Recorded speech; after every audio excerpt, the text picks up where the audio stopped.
Today on the Rise of the Challenge podcast. But at 19, I was diagnosed with diabetes. 19, diagnosed with type 1. And I truly do, to this day, credit diabetes as one of the catalysts as to why I'm in the position I'm in today. It was the reason I started speaking officially. My first ever event was a diabetes event. It was the reason I was able to grow my speaking business and my career and my mindset. It was the reason why I got more into fitness and became a pro powerlifter and eventually, a nationally qualified bodybuilder. Welcome to the Rise of the Challenge podcast. Joining today, he's a type 1 diabetic, keynote speaker, and author. It's Chris Ruden. How are you doing today, Chris? How you doing, man? Thanks for having me. Doing good. We are so excited to have you on the show to talk about your rise of the challenge. What we like to do with all of our guests is go right to the beginning. Talk about where you're from and what you like doing growing up. Yeah, I'm from Fort Lauderdale, Florida. So I was born and raised in Florida. And I've always been kind of like a strange introvert, but I always loved stages. For some reason, I was always drawn to doing plays or, later in life being in band, or I always wanted to perform, but I never really wanted to be in the crowd. It's interesting you say the stage part because going down through your career, you end up getting those opportunities. Which is wild. Yeah, it's really wild. With those opportunities at a young age, with being on the stage with plays, music, what kind of skills did that teach you growing up? It was weird because in the beginning of my life, I was born with a physical disability, 2 fingers on my left hand, a shorter left arm. Beginning of my life, probably up until 11, 12 years old, I didn't really think anything of my differences. Like some kids would say stuff, and I wasn't really bullied until like the 10 to 11-year-old mark. So while I was doing these stages and stuff, I just loved performing. I loved giving it my all and seeing how good I could be on stage and loved the feedback from people enjoying that entertainment piece. It wasn't until middle school where I started to like doubt everything about myself because of my disability and because of how people treated me because I was different. Was that a way like maybe people didn't understand what you were going through and that resulted in the bullying and being because at that age kids are really kind of growing up, they're starting to learn, and they speak their minds. They don't really have those filters when it comes to that age. Do you feel that way, or how was that experience for you? Did you find that the stages was that kind of escape for you? Yeah, I think when I first, started middle school, I think middle school is the worst time ever. Like middle school is when you really go through it. Um, People call out differences, but I didn't really accept myself for who I was either. So I pretended to be everything but a person or a kid who happened to have a disability. And I took that disability for meaning synonyms like weak or broken or useless or helpless. I kind of always had that internalized ableism, and that on top of being made fun of or people calling that out just made me hide my disability, which made me hide my personality overall. I hid my disability for almost 17 years after that point. When you talk about middle school, for me, our similarities with type 1 diabetes, I got that in middle school. Oh, And wow. so, like you mentioned, how people kind of were putting labels, saying like you were weak and stuff. I had like me calling like robots because you're having Yeah. all these devices and stuff. And it does hurt people's mindset. And especially at that age, you definitely don't know what direction people will go at that age. And starting to get into high school, that's where they're really developing. Did you have anyone that was a big motivator or inspiration for you growing up? Anyone that was like someone you looked up to? Honestly, no, I didn't really have any leading roles in my life, and which is why now I vow to be the person I never really had growing up. Mhm. I really vow to be that person for everyone I speak to, whether it's corporations and associations or just people individually. I I really followed my brother after high school going into college because he really was the first person in my family to earn some sort of real degree. Like he became a pharmacist and he had his own trials and tribulations, but seeing him go through the ringer to get there, I was like, "Oh, so we can break that generational curse. We can be something different." And that was kind of the opening in my mind. I was like, "Okay, maybe I can do my own thing too."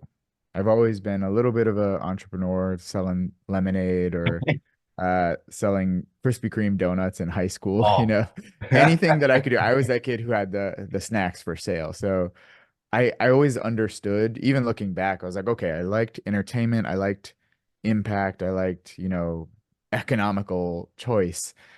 So I guess all of the puzzle pieces were there. I just put it together a little later in life.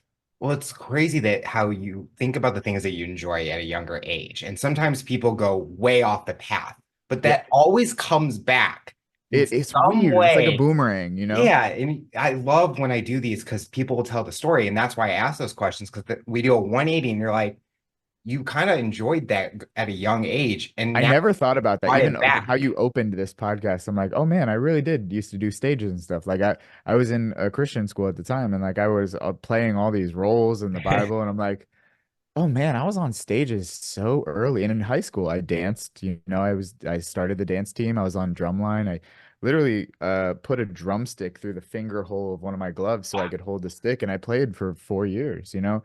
I did everything but the conventional stuff. I wasn't a sports guy. I wasn't never a beer drinker. I look like the muscle tattoo guy, but I decorated cakes. Like I did weird stuff, but like to me that was fun. And it showed me the individuality of like, okay, maybe I'm not supposed to be that Yeah. guy. Maybe I'm not there's no shoulds or should nots. And I think that's what really affected my life negatively for so long. And I'm sure you understand with diabetes or anyone listening with some sort of just feeling different. When you tell yourself you're supposed to be a certain way, or you should live a certain way, or you shouldn't feel a certain way, those are those like glass ceilings that you put on yourself that you can never actually experience your life because you're too Yeah. busy trying to experience someone else's. You know, I was a carbon copy of who I thought society wanted me to be until 27 years old. That's when I started really living my life as my life and not the life I thought I should. That fun question we're asked growing up is, what's that dream job? What was that dream job that you always wanted growing up? I think the joke is I never dream of work. So let's be real.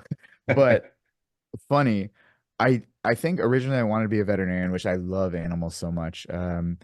I wanted to be a lawyer because I loved arguing with people, and I realized that's a bad reason to become a lawyer. I did a few different college tracks, but I settled on exercise science because I loved, figuring out how to adapt. I'm a Mhm. one-handed guy living in a two-handed world. I was like, there has to be a way. Yep. And that was the age. I'm not sure which came first, but that was the age where I stopped being certain that I couldn't and started being curious as to how could I. That was the age where I was like, all right, curiosity over certainty. But dream job, I remember for a bank secret question, it was like, what is that job you want? And I put motivational speaker. Wow. I didn't know what that meant. I just saw like Tony Robbins and I saw some people like that. And I was like, I could go on stage and just yap and that would be a job. That's crazy. Hell yeah, that would be amazing. I didn't understand what that meant. And I don't want to be classified as a motivational speaker technically, but a keynote speaker is what I do now. And I speak about overcoming adversity and change and disability inclusion, including diabetes. But I never knew back then when like that dream job, I was like, oh man, I'm gonna accomplish that one day. I love we're going through each part of your journey and we're hitting everything you're doing now. And it's kind It's of so like you're crazy. Yeah. saying that you didn't want to do it at that time, but you knew it, you had it in you. And I Yeah. think that's the best part. As we mentioned earlier about type 1 diabetes, when did that start for you? Were you at a young age? Were you at an adult? I love hearing, when did people get diabetes? So my from like 14 to 18, 19, I really struggled with mental health. I ran with the wrong crowds. I got into like bad substances and like all kinds of stuff. I try not to like idolize because I know some younger people watch this and they see my story and being in the magazines and the TV shows now. I'm like, I don't want to make that cool. So I did some of the wrong paths. But at 19, I was diagnosed with diabetes. 19, diagnosed with type 1. And I truly do, to this day, credit diabetes as one of the catalysts as to why I'm in the position I'm in today. It was the reason I started speaking officially. My first ever event was a diabetes event. It was the reason I was able to grow my speaking business and my career and my mindset. It was the reason why I got more into fitness and became a pro power lifter and eventually, a nationally qualified bodybuilder. Is the reason I met some of my best friends around the world. I've spoken at almost every diabetes convention you can imagine, from the ADA to 30 plus JDRF events. Diabetes was the catalyst for where I'm at now. And it wasn't just the diabetes, but it was my reaction to diabetes that helped me grow. With diabetes, especially at that age, you're kind of going from you've lived out a lot of your lives, you enjoyed certain foods, you've enjoyed certain activities, and now diabetes really kind of makes you question, can I still do that? Can I still be the person that I always have been? How was that first year for you? Were you really adjusting to it, or was it really challenging and it kind of took you in all different directions? I think the conversation we don't like to have is at 19, are we allowed to curse on this podcast? Or we Oh can leave it yeah. in? Okay. Well, at 19, I was an asshole. Let's just be honest. Uh, I was an asshole to myself and to everyone around me because I was about to go to college and I knew everything. And diabetes was like, I don't want to deal with that. So it was a little bit of rebel phase, but at the same time, I still knew I had to manage it enough to stay alive. Mhm. So I was pretty apathetic when it comes to like mental health because I was hiding from my disability still.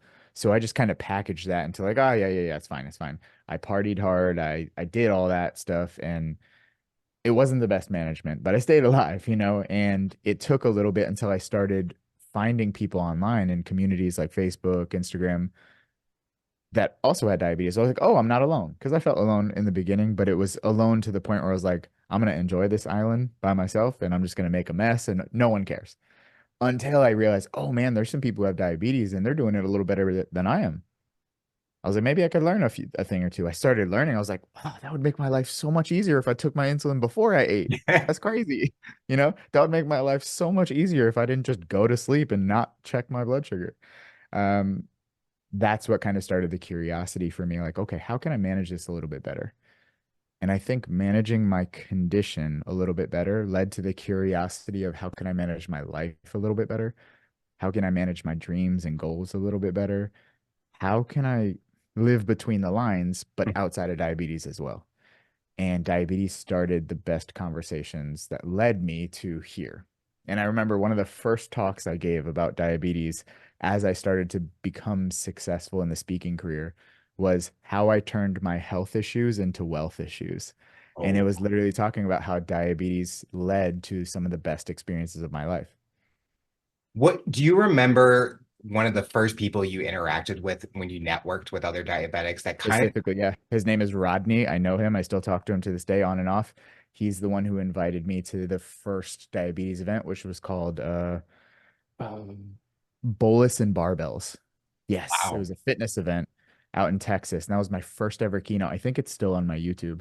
I was in like a cutoff shirt speaking. I had no clue what I was doing. And man, I remember that event so clearly. I just remember meeting all those people online and like we instantly became best friends online. But then when we finally met in person, it was like, I've known you forever, you know? Yep.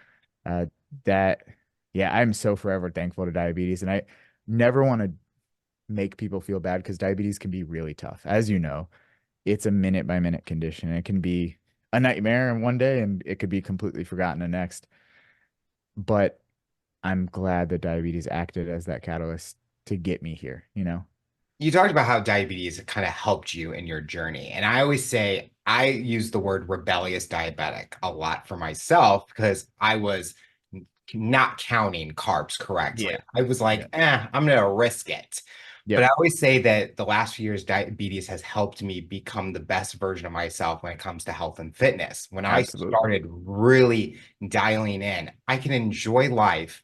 I don't have to feel like I have that label. With fitness, with being on like Titan Games and bodybuilding and powerlifting, what's been the most helpful thing that you've done to not let diabetes affect you, do the things that you enjoy doing? I stopped adding emotion to the numbers. When a number was high, I didn't tell myself I was a shitty diabetic. When my number was low, I didn't tell myself I made mistakes. I treated the number as the number. And in my first few talks around diabetes, I remember I would go to a whiteboard and I'd put a big number and I'd say 363. Mhm. And I'd be like, what are some feelings you get? Everyone would be like, anger, frustrated, mad, disappointed. And then underneath it, I put puppies. And everyone's like, happy, fun, excitement. And I'm like, The number we add emotion to just based on context. The number is Yeah. just the number. The rest is what you decide to add to it. So in removing the additional emotional component and just treating it as a number, for 363, I need to take some insulin. For 60, I need to take some carbs. And I Mhm. stopped telling myself more stories. And I let diabetes just exist. Not bad, not good, just exist. And that really helped me. As part of my intro, you're an author. When did you know you wanted to write and kind of create that book? Because when we're talking about your path to where you are today, writing never has come up yet. And sharing and being a speaker, you see a lot of times they write books because it's a way to really share their thoughts in a different part or a different avenue. Dude, you are asking questions that I never get asked. And I do so many podcasts. I love this. You are unearthing so many memories that I just have not thought about in a long time. So I think in speaking, I loved being the comedian. I loved being the improv guy who could just riff on anything. You could give me a word, I can turn it into a joke. I loved that component. And I had a little satirical, cynical bit about me. So I had ideas for books back in high school. I was Oh, in wow. the advanced English. I loved grammar and words. I loved reading, but I also loved the formation of words and stories. But it was just so disconnected. I had some books that were like jokes, and I had this concept of like a murder mystery novel in high school, which is crazy. This is the first time I'm saying this out loud. A murder mystery novel that when you read it one way, it's the family that goes through the horrendous experience. And when you read it the other way, it's the journal of the killer Wow. backwards. So if someone takes that and makes it cool, I'd love to read it. Fantastic. But um yeah, I was always fascinated with like storytelling and flipping stories on their side. Now thinking about it, fast forward, I teach speakers how to speak through shapes of stories. Mhm. So um yeah, I knew I always like the art of word, but I didn't really become an author until 3 years ago. I wrote my first book 2 or 3 years ago. Do you feel it's easier to talk about when you're writing things that you've gone through, like those experiences, how you shape to being a speaker and things like that? Then, like you talked about the murder mystery, would it have been easier to write those types of books and kind of show a personality in a different way? That's interesting because the second book that's coming out shortly, it has probably 20% about my life. The rest is about concepts on change. The first book was about 50% about my life. And where I'm going naturally is me removed and more concepts to help people or concepts to use stories as vessels for messages. What I teach speakers now is your story is not your message. Your story is a vessel for your message. And the best storytellers in the world can completely remove themselves from their own stories to share the message. Yes, I have a disability and I went through struggle to accept myself and I help people overcome adversity. But in reality, person A goes through struggle, Mhm. finds option to succeed, and now teaches others option to succeed. That's my story, just with me removed. So I think it's not a concept of easier or harder. It's like, where do you find most passion and fulfillment in? I can tell my story because I lived it, but I find most fulfillment in teaching people messages. I love hearing that because even like you do it on the stage, you can do it through video, even through social media. Just But different mediums. sometimes people like a book and just I be in do. their own zone, they're relaxed and they can read it and they just kind of make you think in different ways when they're reading it on a page. Then you might be looking at a video and you're kind of distracted and Yep. not really getting that clear message. But when you're reading a book, you're kind of in that zone reading it. Well, I'm sure you experience this too. Like sometimes the best message in the world comes at the wrong time. So Yeah. if you happen to see me on stage and I say something that's effective, but you happen to miss it, or it's just not the right time for you, that sucks. And I wish I could be there all the time, but I can't. You'd probably think it would be creepy if I was standing over your bed giving you a keynote? But with having a book, you can put it on your nightstand and you can read it on your time at your pace when you need it most. So I just love that medium as an additional option. You have a book coming out shortly. Talk about that and what's the theme? What's the concept? What can you share about that? I just got these in, so I'm glad you asked. It's called The Art of Changing Course, 3 Steps to Get Unstuck and Solve Your Real Problems. I put so much effort in this book, but this this book is the amalgamation of being stuck for so long and recognizing that so many people share that level of stuckness. So many people are in this purgatory of it's not as good as they want it to be, but it's not bad enough to change, so they stay in the same. Similar to diabetes management, you're riding the lines constantly and you can't find that joy or that balance. Yep. I know what it's like to be stuck, and organizations get stuck, people get stuck, and a lot of that comes from language. I'll ask you now, are you a morning person or a night person? I am more of a night person. Perfect. So you're not technically a night person. You just have a habit of going to sleep later. Yep. If you wanted to become a morning person, you just need to make a habit of waking up earlier. We define ourselves by our habits, but that's not who we are because we can change at any time.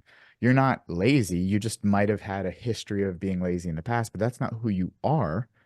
It's what you used to do. And you are not who you used to be unless you decide to be that. Are you a bad diabetic? No, you've made some decisions that might have had a negative impact on your blood sugar, but you are not a bad diabetic. You are you, and at any moment you can decide to change. That's part of the process of getting unstuck. Change and changing course is a natural part of life, whether you have to be the catalyst for your own change or change happens to you and you have to react to it. I have a specific process for that, and it's very easy to follow. It's in 3 simple steps, and I walk people through that. I truly believe with this book, not only will it create change in people's lives who are welcoming it, but it'll help them sustain change, which is the long-term goal of making that change for the better. Did that book come from your experiences or from a stage and it kind of came out the perfect opportunity? You wrote books in the past, but it's like this is a perfect one to write on pages and be able to share in this format. So I think this book came not from my experiences, but from sharing my experiences and what that taught me about the messages people need. So it's almost a few layers deep from my experiences. My experience was the catalyst to get to this point, and I realized change was such a big topic in the organizational space, yes, but in the individual space. Because even an organization like Google, multi-billion-dollar company, it's made up of individuals who have individual struggles and individually get stuck. Mhm. We all get stuck at a certain point. So, what happens if we could change the language, change the accountability, and become our best selves to teach others what we need to learn most? You know, I think there is a beauty in the art of changing, and it's so scary because we want to cling to what we're familiar with, but clinging to familiarity doesn't allow for innovation. And how do you self innovate? Well, you have to be willing to change. And while that might be scary, there's simple processes that you can follow day by day, 1 degree difference. It can make all the difference in the world in almost every aspect of your life. You've had the opportunity to be on many stages. Kind of a fun question. Do you have a dream stage, a dream event that you're going to make happen one day? Oh yeah, so I have a few big goals. I'm working on my bucket list. Like I want to be on Men's Health cover magazine. That's one. Like that's a super huge goal. I want that so bad. I would love to speak for Google. I think that would be pretty incredible. But I don't necessarily have like a massive dream stage. I want to do a TED Talk, and I'm going to. All of these things I'm telling you, we'll be able to look back at. I'm going Oh to yeah. accomplish this. It when the time is right, when I put the effort towards it, it will happen. But I want it to be impactful for the people around us. It's nice for me to do it, but the Men's Health magazine, that was so cool. But if I get on that magazine and show kids with disabilities that disability can be cool, diabetes can be cool. You can see a cool guy with tattoos and muscles, but like that's your tribe. That representation matters so much. So all of my goals attached have the value set of being that person I never really had growing up. And that's why I won't fail and that's why I won't quit. You talk about representation. One of those big opportunities on a big level was Titan Games, being on a TV show that millions of people watched and being able to share your story and inspire so many people. How was that opportunity for you? And coming when that show aired, did you get a lot of reaction from people that said your message played a big role for them? So the lead up to Titan Games is wild because I hid my disability for 17 years until I finally made a video on YouTube taking my glove off and showing the world like, hey, this is my disability, this is me, like I'm good enough, like I don't need to hide anymore. I just made that video for myself and I wanted to post it as like the coming out moment and feeling confident. I woke up to millions of views on YouTube and chaos online. But hundreds of people messaged me saying I understand or I'm going through the same thing or all of this. I was like, wow, this is my job. Like I have to do this. That was probably 2017. 2019 is when the show, 2018 is when the show aired. They reached out to me and they were like, hey, we'd love for you to try out for the show. I tried out. 200,000 people applied for that show. And they chose 15 guys to be on the show, and I made the cut. So that after I was on the show, I did lose my episode, but I was able to share my message. And The Rock came down and hugged me. Super cool. But I would say by now, thousands, if not tens of thousands of messages over the last few years on people just feeling like they were heard and seen. And there's so many images of kids standing in front of the TV with a limb difference or with diabetes watching me.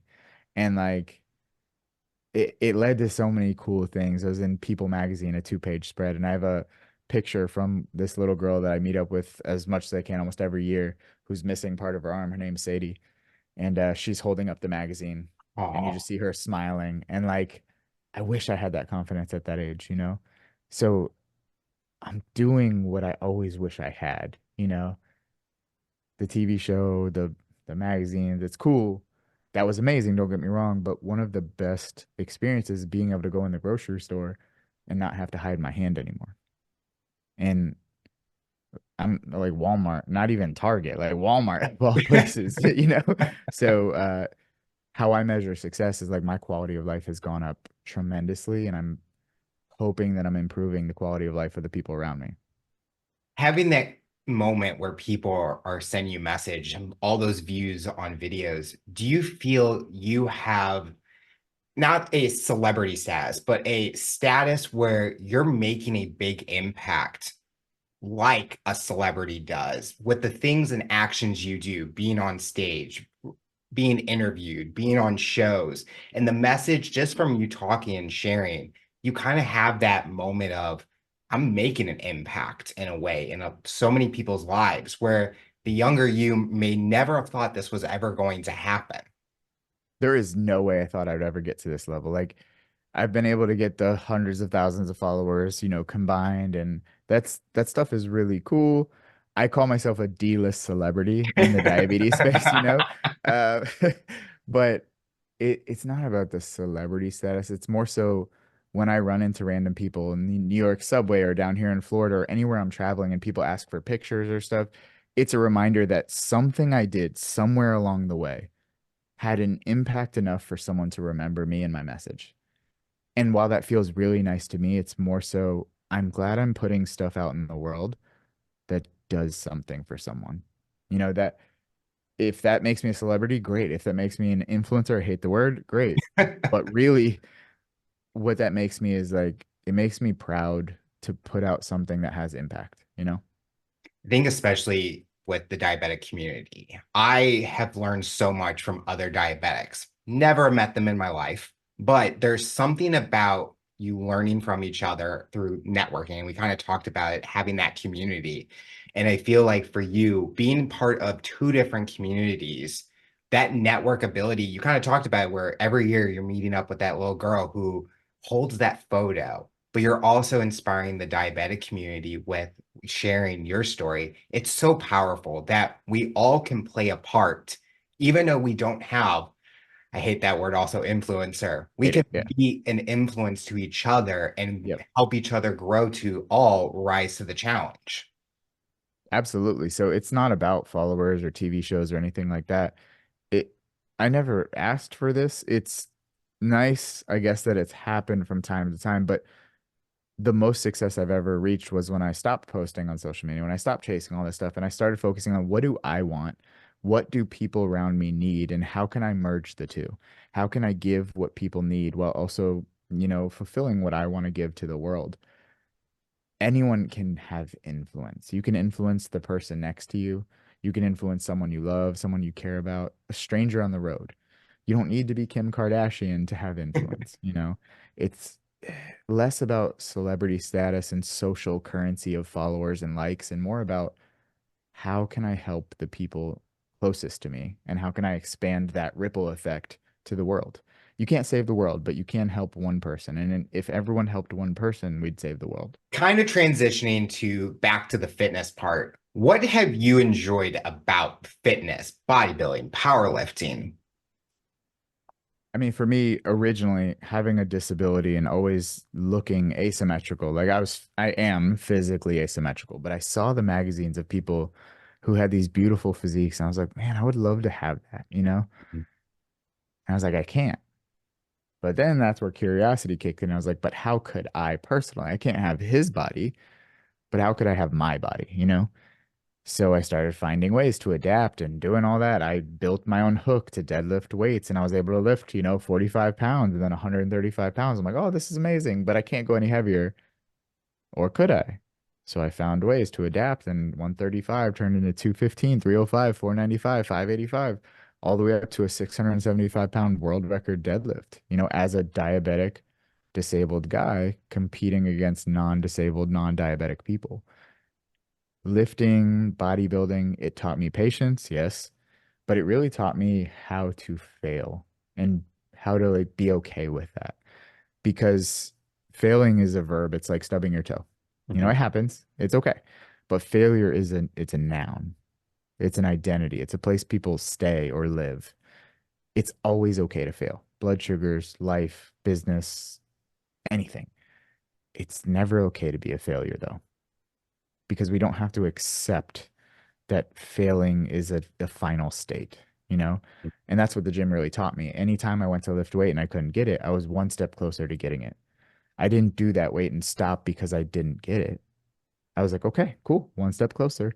And that's the mindset. I always had one step closer, one step closer. Every time I mess up, every time I make a mistake, I learn from it. And I'm like, all right, almost there. Do you have a personal goal that you have when it comes to fitness? Do you have a competition you want to go after? Do you want to like a marathon, triathlon, anything like that? Something fun that you want to do? So I feel like a lot of people don't get to say this. So I'm in a very fortunate position. And I recognize that. I have accomplished every single fitness goal that I ever had. It took me 10 years to do my first bodybuilding competition, and I won. It took me 7+ years of competing in powerlifting to get to my lifelong goal of a 675-pound deadlift. I've hit all the goals that I want. And now I'm really focused on building my business. Maybe I'd love to compete again in bodybuilding, but it's not like a driving factor anymore because I accomplished it. The men's health thing is definitely up there, but in general, now the gym is my peace, is my therapy. I love going. I still love bodybuilding and building my body. I still love lifting heavy, but I've really I crossed that mark and I love where I'm at right now. So I highly encourage people to set goals that are relatively realistic, but also lofty so you can push for them. And one day you can say, like, hey, I did that. I said I was going to do it. And whether it took me a few months or like me, 10 years, I did it. And you can check that box. With all the things you're doing, building a business, writing, speaking, how are you able to balance personal life, professional life? Have you been able to enjoy the experiences of the places you're traveling and really enjoy from a personal side and not making it focus on the professional side? So I think it's important to acknowledge that life exists in the gray areas.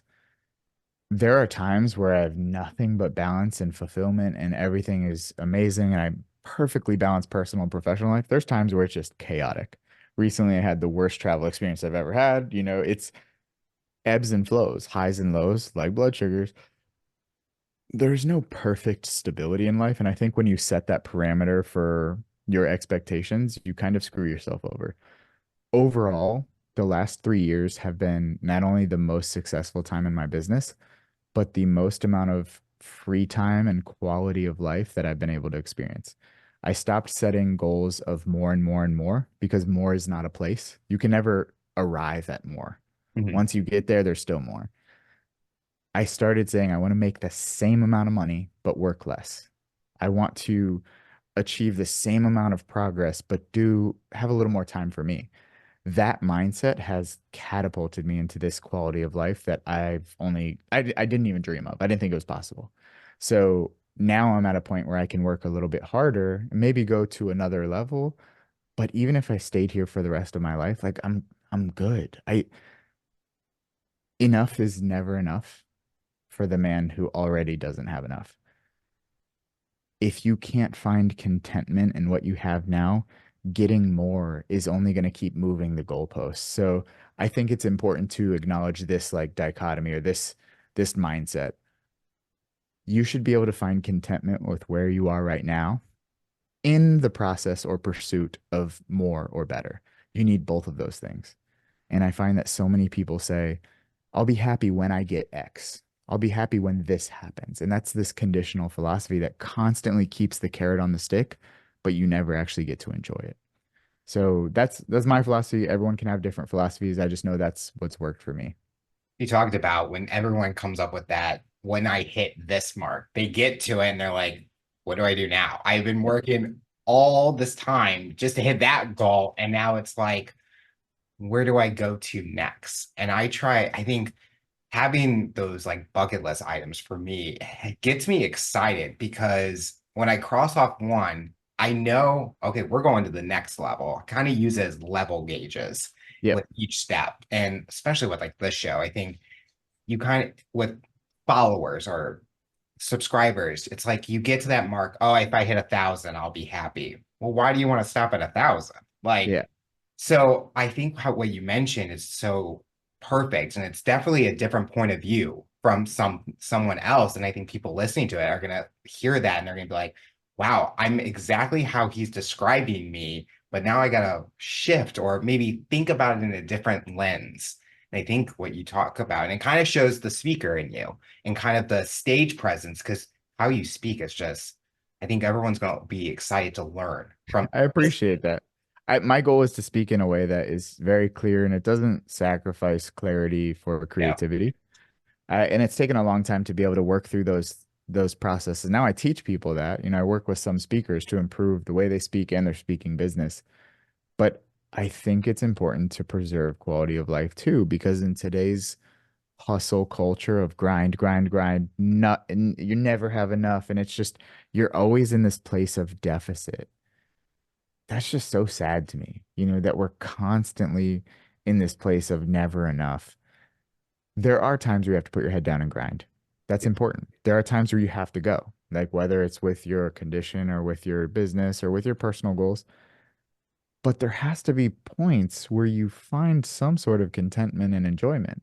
And so many people mislabel contentment as complacency. There's a reason why those are two separate words spelled completely differently. Contentment is not complacency. Contentment is allowed. Not everything needs to be happiness of crossing the Boston Marathon first place. Mhm. If that's your marker of happiness, you're kind of screwed because those moments are few and far between. You cannot constantly have that moment. And one of my favorite writers, Mark Manson, he said, the desire to be happy is a negative experience. Just the desire to be happy. The desire for something you don't already possess is in itself a negative experience. What happens if you could find contentment now and in the process pursue more? Why can't both coexist? Something our listeners like to do is learn even more about our guests. So, a fun question: what is your diabetic guilty pleasure? What is that meal that you enjoy? We all have that meal where we know, oh, we got to crank up the insulin for this one, but it's going to be so worth it. So I wouldn't, there's no guilt attached because I believe a very flexible life. I would show you the tattoo on my leg. Maybe I can send you a picture so you could show it to your followers. But it's a donut with pink sprinkles and an insulin pump and a vial of insulin in it. It's a super Wow. cool tattoo. Very proud of it. I was known as the donut and diabetes guy for a long time. I had a mini podcast called Donuts and Diabetes back in 2016. I think it's still on YouTube. Um, but I love any sort of baked good. So Oh, beignets, donuts, chocolate cake. If you guys don't know about the chocolate cake from Red Lobster, I'm telling you, I know you're gonna sound weird. Like, I am known as the guy who knows the weirdest spots for snacks. 7-Eleven blueberry donut and Red Lobster chocolate cake. That's it. So I love all kinds of baked goods. I love how you mentioned two places, but those would not be the items I would get Nope. at those places. It's like the Exactly. cheddar biscuits or Exactly. like what's I'm telling you, it's the chocolate wave cake. And to me, it is one of the best chocolate cakes. And I travel all around the country, all around the world, eating foods everywhere. I still think it sounds so weird. Everyone's going to judge me, but try it before you attack me. Watch. were you sad about Red Lobster and all that? And I was about to say when you said Red Lobster, I'm like, oh, he's gonna go order like 20 cakes and Uh, freeze them at this point. so for one of my birthdays, I forgot who it was. They got me a full Red Lobster chocolate cake. So they'd order like, yeah, it was not a single green blood sugar. Like, there was so much insulin going on board. But again, we're allowed these flexible moments. It's okay. You manage your condition, you manage your life. There's more to life than just being diabetic, you know? That doesn't mean you don't manage your diabetes, but it also means you have to manage your life too, because you can have an A1C of 3, but you stopped living your life 20 years ago. Like, who's really winning here, you know? I think there's an important aspect to living more than your disease state. And that's a choice. And it's a choice every moment. Just like managing your blood sugars, you have to manage your life. Well, I got a Red Lobster gift card, so I guess I'm buying a cake right now. So Let me know. Just tell them to put the ice cream on the side. yeah. The chocolate cake is fire. So you thank me later, everyone. In addition, what are things you enjoy that maybe people don't know you like to enjoy? Well, I was super into decorating cakes, and like that's a weird skill that I had. My first ever job was at an arts and crafts store, and I learned how to decorate cakes, and I thought it was the coolest thing ever. So I could still do the shell icing on the corners and fondant and like basket weave. Like, I do all kinds of weird stuff. Um, I love pickleball now, which makes me feel like an old geezer. I feel like I'm a retiree, but I fish. I have some guns and stuff, so I like shooting, but I think reading and writing are a skill that most people see me and they assume like, oh, douchebag sports guy. And I'm like, I'm the opposite spectrum. I read and decorate cakes. That just makes me weird, I guess. But I think you never can judge a book by its cover. You can Yeah. never judge a person. So it's always important, whether you're in the diabetes space or not, to like listen to the person instead of what you see them, you know?